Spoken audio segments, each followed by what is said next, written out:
51 വയസ്സ് മാത്രം പ്രായമുള്ള നമ്മളുടെ സ്വന്തം മാർ ജോർജ് കൂവക്കാട് കർദിനാളായിത്തീരുന്നു. സഭയുടെ രാജകുമാരനാകാൻ പോകുന്നു. അതെ, 21 രാജകുമാരന്മാരിൽ ഒരാൾ. അത് എത്രാമത്തെ തവണയായിരിക്കും അദ്ദേഹത്തിന്റെ സ്ഥാനാർഹണം എന്നുള്ളത് അറിയാമോ? കിട്ടിയിരിക്കുന്ന ലിസ്റ്റ് അനുസരിച്ച് 21ാമത്തേതും അവസാനത്തേതുമാണ് കൂവക്കാട് പിതാവിന്റെ. അപ്പൊ ചടങ്ങ് നമ്മൾ മുഴുവൻ ഉദ്യോഗത്തോടെ നോക്കിയിരിക്കേണ്ടി വരും. അതെ അതെ. സെയിന്റ് പീറ്റേഴ്സ് ബസിലിക്കയും കത്തോലിക്ക സഭയും ഒക്കെ ചടങ്ങിന് കാത്തിരിക്കുന്നു. സ്ഥാനാരോഹണ ചടങ്ങ് അല്പസമയത്തിനകം, അതായത് ഇന്ത്യൻ സമയം 8:30 തുടങ്ങുന്നു. ഫ്രാൻസിസ് മാർപ്പാപ്പ 10 മിനിറ്റ് സമയമുള്ളൂ. ഫ്രാൻസിസ് മാർപ്പാപ്പയാണ് മുഖ്യ കാർമ്മികത്വം വഹിക്കുക.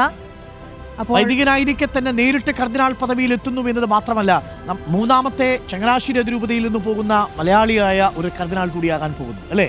വളരെ പ്രധാനപ്പെട്ട കാര്യമാണ്. മാത്രവുമല്ല കർദിനാൾമാരുടെ എണ്ണം ഇപ്പോൾ 256 ആവും, 21 പേരോട് കൂടി അല്ലേ? 253 ആവുന്നു എന്നുള്ളതാണ് അതിൽ ഏറ്റവും പ്രധാനപ്പെട്ട കാര്യം. അതിൽ പലരും, ഭൂരിപക്ഷവും യൂറോപ്യൻ കോണ്ടിനെന്റിന് പുറത്തു നിന്നുള്ളവരാണ്. ലാറ്റിൻ അമേരിക്കയിൽ നിന്ന്, ഏഷ്യനിൽ നിന്ന് ഉള്ളവരാണ് അല്ലേ? ആഫ്രിക്കയിൽ നിന്ന്. ഇന്ത്യയിൽ പക്ഷേ കേരളത്തിന് പ്രത്യേക സ്ഥാനം തന്നെയുണ്ട് അല്ലേ? തീർച്ചയായിട്ടും.